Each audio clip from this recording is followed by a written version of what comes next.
देखने वाले हैं जो है साइंस, जो है आपका साइंस का वीवीआई ऑब्जेक्टिव क्वेश्चन जो हम लोगों का सीरीज चल रहा है, ये सेट तीसरा है। ठीक है, इसका पार्ट 2 है। ठीक है, पार्ट 2 आपको यहाँ पे क्लास 10th का साइंस का वीवीआई ऑब्जेक्टिव क्वेश्चन का चल रहा है। ठीक है, 2024 में यही प्रश्न आपको सीधा देखने को मिलेगा। इसका 100% हमारा चैनल गारंटी ले रहा है। ठीक है, यहाँ से हम लोगों को देखना है 40 से 80 तक के प्रश्न को। इससे पहले हम लोगों ने 1 से 40 तक के प्रश्न को सॉल्व कर लिया है। तो इस यदि आपने नहीं देखा है तो प्लेलिस्ट बना हुआ है क्लास 10th साइंस का, उसमें जाकर आप लोग देख सकते हैं। ठीक है, उस वीडियो को यहाँ पे इस वीडियो को हम लोग स्टार्ट करते हैं।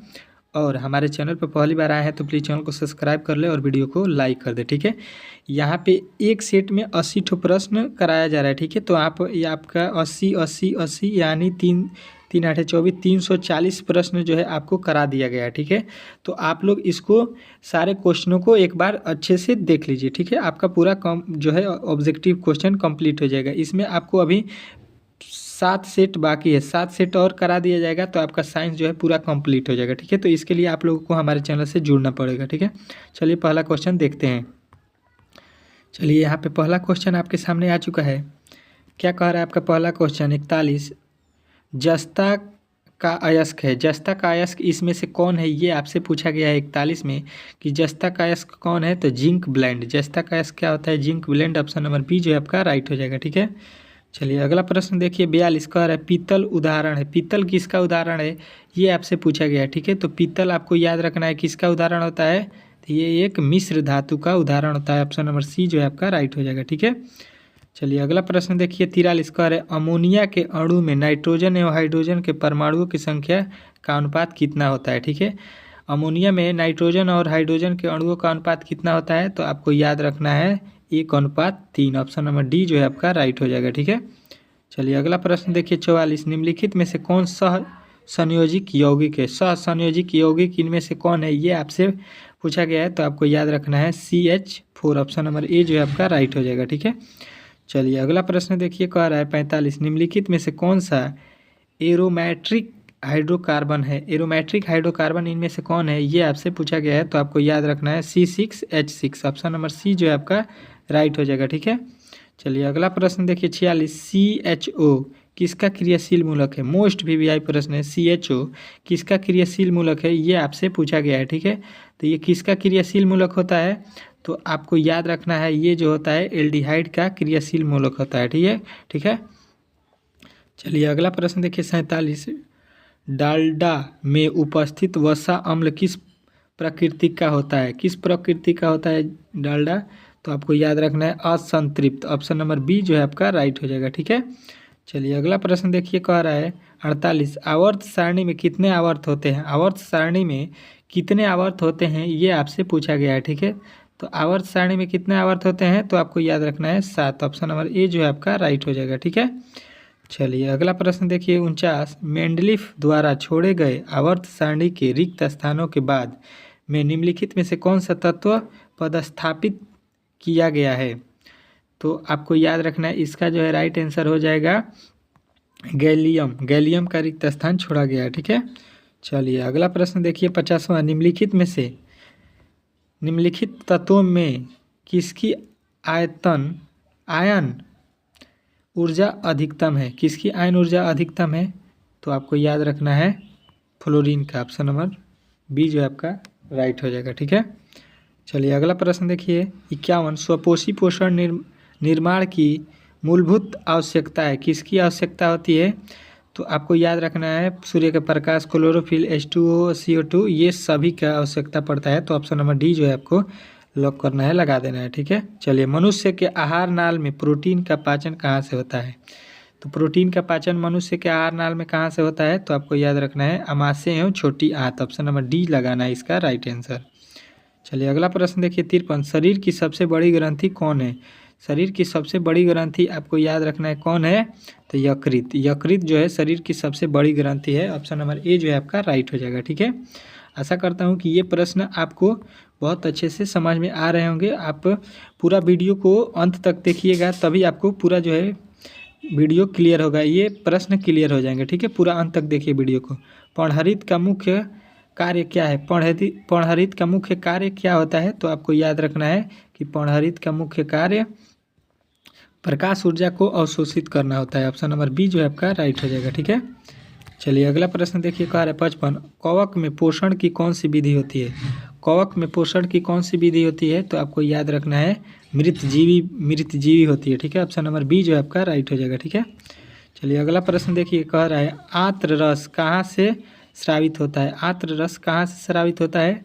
तो आपको याद रखना है ऑप्शन नंबर बी छोटी आंत से। ठीक है, ऑप्शन नंबर बी जो है आपका राइट हो जाएगा। ठीक है, चलिए अगला प्रश्न देखिए 57, पित्त किस भोज्य पदार्थ का विखंडन करता है? तो ये किसका विखंडन करता है? तो आपको याद रखना है वसा का विखंडन करता है। ऑप्शन नंबर बी जो है आपका राइट हो जाएगा। ठीक है, अगला प्रश्न देखिए, एंजाइम की भूमिका हमारे शरीर में किस रूप में होता है? एंजाइम की भूमिका हमारे शरीर में किस रूप में होता है? तो आपको याद रखना है किसके रूप में होता है? तो जैव उत्प्रेरक के रूप में। ऑप्शन नंबर जो है बी आपका राइट हो जाएगा। ठीक है, चलिए अगला प्रश्न देखिए, आपके सामने आ चुका है 59, तिलचट्टा में कितने जोड़े खासरद्ध पाए जाते हैं? तिलचट्टा में कितने पाए जाते हैं आपको ये बताना है। तो आपको याद रखना है ये 8 जोड़े पाए जाते हैं। ऑप्शन नंबर सी जो है आपका राइट हो जाएगा। ठीक है, अगला प्रश्न देखिए, अपशिष्ट वायु में निम्नलिखित में से मार्ग द्वारा बाहर निकाला जाता है? किस मार्ग द्वारा बाहर निकाला जाता है ये आपसे पूछा गया है। ठीक है, तो आपको याद रखना है ऑप्शन नंबर ए वायु कोष्टिका, श्वासनिक, श्वासनली, ग्रासनी, नासिका तंत्र बाहर, इस प्रकार निकाला जाता है। ठीक है, चलिए अगला क्वेश्चन देखिए, किस प्रकार के श्वसन से अधिक ऊर्जा मुक्त होता है? किस प्रकार के श्वसन से जो है अधिक ऊर्जा मुक्त होता है? तो वायवीय श्वसन द्वारा अधिक ऊर्जा मुक्त होता है। ठीक है, चलिए अगला प्रश्न देखिए, मछली का श्वसन अंग क्या है? मछली जो है किस अंग से श्वसन लेती है, मतलब सांस लेती है? तो गिल्स से वो सांस लेती है। ठीक है, अगला प्रश्न देखिए, एक स्वच्छ मनुष्य का रक्तचाप होता है, एक स्वच्छ मनुष्य का रक्तचाप कितना होता है ये आपसे पूछा गया है 63 में।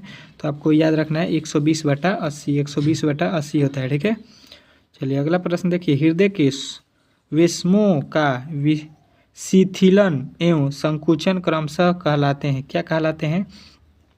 तो इसका जो है राइट आंसर हो जाएगा डायस्टाल एवं सिस्टाल, ऑप्शन नंबर बी। ठीक है, अगला प्रश्न देखिए, कह रहा है 65, रक्त बैंक के नाम से जाना जाता है? रक्त बैंक के नाम से कौन जाना जाता है? तो प्लीहा को जाना जाता है। ऑप्शन नंबर बी जो है आपका राइट हो जाएगा। ठीक है, चलिए अगला प्रश्न देखिए, 66 कह रहा है धमनियाँ शुद्ध रक्त पहुँचाती है? धमनियाँ शुद्ध रक्त कहाँ पहुँचाती है ये आपको बताना है। तो आपको याद रखना है हृदय से शरीर के विभिन्न अंगों तक पहुँचाती है। ऑप्शन नंबर ए जो है आपका राइट हो जाएगा। ठीक है, अगला प्रश्न देखिए, मानव रुधिकर वहन करता है? मानव रुधिकर वहन करता है, कहाँ वहन करता है? तो आपको याद रखना है कि भोजन का, ऑक्सीजन का, वर्ज्य पदार्थ का, यानी इनमें से सभी जो है राइट हो जाएगा। ठीक है, चलिए अगला प्रश्न देखिए 68, मनुष्य के वृक्क में बोमेन्स संपुट एवं ग्लोमेरुलस मिलकर क्या बनाते हैं? तो ये मिलकर क्या बनाते हैं? तो आपको याद रखना है ये मैलपिगियन कोष बनाते हैं। ठीक है, चलिए अगला प्रश्न देखिए 69, कृत्रिम वृक्क किस क्रिया से अपशिष्ट पदार्थों को बाहर निकालती है? किस क्रिया से अपशिष्ट पदार्थों को बाहर निकालती है? तो ये अपाहन विधि से निकालती है। ठीक है, अपोहन विधि से। ठीक है, ऑप्शन नंबर ए। अगला प्रश्न देखिए, मस्तिष्क को बाहरी आघातों से बचाता है, कौन बचाता है ये आपसे पूछा गया है। तो आपको याद रखना है ये सेरिब्रोस्पाई द्रव और मेजीजीव ये दोनों बचाते हैं। तो ऑप्शन नंबर सी लगाना है। ठीक है, चलिए अगला प्रश्न देखिए, कह रहा है मानव मस्तिष्क का औसत भार कितना है? तो मानव मस्तिष्क का औसत भार 1.4 kg है। ठीक है, ऑप्शन नंबर सी जो है आपको याद रखना है।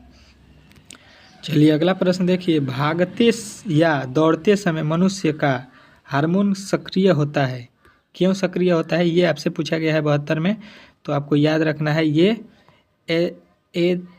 एड्रीनलिन के कारण जो है सक्रिय होता है। ठीक है, चलिए अगला प्रश्न देखिए 73, बच्चों की शारीरिक वृद्धि में किस हार्मोन का महत्वपूर्ण भूमिका होता है?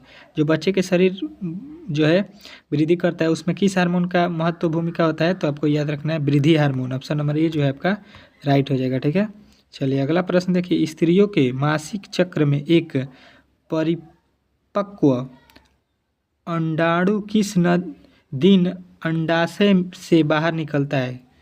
किससे बाहर निकलता है? तो आपको याद रखना है ऑप्शन नंबर सी 14वें दिन। ठीक है, चलिए अगला प्रश्न देखिए आपके सामने आ चुका है यहाँ पे 75।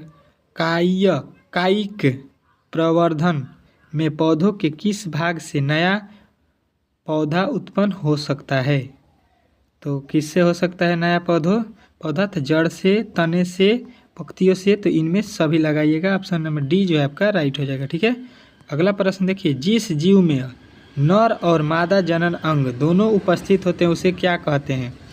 तो उसको हम लोग क्या बोलेंगे? तो हर्माफ्रोडाइट, द्विलिंगी, उभयलिंगी, ये सभी बोलते हैं। तो ऑप्शन नंबर डी लगाइएगा। ठीक है, चलिए अगला प्रश्न देखिए यहाँ पे आ चुका है आपका 77। चूहे के पूंछ पर 21 पीढ़ियों तक किस वैज्ञानिक ने नाम किया था? तो ये किस वैज्ञानिक ने नाम किया था? तो आपको याद रखना है वाइसमैन ने किया था। ठीक है, चलिए अगला प्रश्न देखिए 78। प्राकृतिक वर्ण द्वारा जैव विकास का सिद्धांत किसने दिया था? किसने दिया था? तो ये दिया था आपका डार्विन ने। ठीक है, ऑप्शन नंबर सी जो है आपका राइट हो जाएगा। ठीक है, चलिए अगला प्रश्न देखिए आपके सामने आ चुका है 79। प्राथमिक उपभोक्ता कहलाते हैं। प्राथमिक उपभोक्ता कौन कहलाते हैं? तो ये शाकाहारी कहलाते हैं। ठीक है, अगला प्रश्न देखिए 80। ग्लोबल वार्मिंग के लिए उत्तरदायी है। कौन उत्तरदायी गैस है? तो ये आपको याद रखना है carbon dioxide. Option number C जो है CO2 ये राइट हो जाएगा। ठीक है, ये सेट तीसरा का जो है 80 ठो प्रश्न था, ये हम लोगों ने कंप्लीट कर लिया है। ठीक है, इस वीडियो में हम लोगों ने 41 से लेकर 80 तक प्रश्न किए हैं। इसके पहले वाले वीडियो में हम लोगों ने 1 से लेकर 40 तक वीडियो को कंप्लीट किया था। ठीक है, यदि आपने नहीं देखा है उस वीडियो को तो जाकर उस वीडियो को भी देख लीजिए। ठीक है, ये सेट तीसरा था, इसको हम लोगों ने कंप्लीट कर लिया। ठीक है, वीडियो अच्छा लगा हो तो प्लीज़ चैनल को सब्सक्राइब करें और वीडियो को लाइक करें। मिलते हैं अगले वीडियो में।